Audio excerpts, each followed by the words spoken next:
Hello friends, உங்கள் வளரக்கா. எங்கள் வீட்டில் இன்னைக்கு ஒயிட் ரைஸ் சாதம், சோறு பொங்கி, கறி குழம்பு. கறி குழம்புனா சிக்கன் குழம்பு. சிக்கன் இன்னைக்கு கொஞ்சம் குழு குழுன்னு வச்சேன், தண்ணியாக வைக்க கிரேவி மாதிரி குழு வைப்போமா. இன்னைக்கு கொஞ்சம் என்ன பண்ணியாச்சு பாருங்க, நிறைய அவசரமாக காலையில் அவ்வளோ செய்ய முடியல. சோறு பொங்கி சிக்கன் குழம்பு கொஞ்சம் தண்ணியாக வச்சு பார்ப்போம் டேஸ்ட்டாக இருக்கான்னு.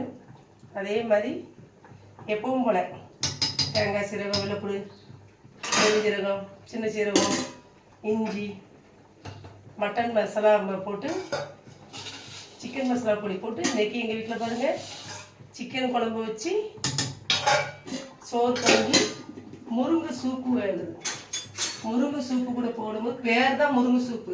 மல்லி, கருவேப்பிலை, மல்லி இலை, முருங்கைக்கீரை, வெள்ளைப்பூடு, இஞ்சி, பெருஞ்சீரகம், சின்ன சீரகம், ஓமம் இவ்வளோத்தையும் போட்டாச்சு.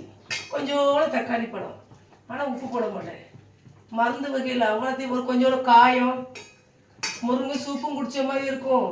உடலுக்கும் பெருஞ்சீரகம், சின்ன சீரகம், ஓமம், கருஞ்சீரகம், மல்லி, வெள்ளைப்பூடு, இஞ்சி என்னென்ன உடலுக்கு இதோ அவ்வளவும் போட்டு ஆளுக்கு ஒரு டம்ளர் இஞ்சி, சின்ன வெங்காயம் எல்லாத்தையும் போட்டு பாருங்கள் முருங்கை சூப் ரெடி.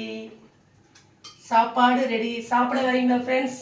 இது சாயந்தரம் போல் கொடுக்கும். 11 மணிக்கு தான் கொடுக்கணும். இன்னைக்கு கொஞ்சம் லேட் ஆகிட்டு. சாயந்தரம் கொடுத்துருவோம். முருங்கை சூப் ஆளுக்கு ஒரு டம்ளரு. சாப்பாடு ரெடி, முருங்கை சூப் ரெடி. ஃப்ரெண்ட்ஸ், சாப்பிட வரீங்களா? உங்கள் வீட்டில் என்ன குழம்புன்னு சொல்லுங்கள் ஃப்ரெண்ட்ஸ். தேங்க்யூ.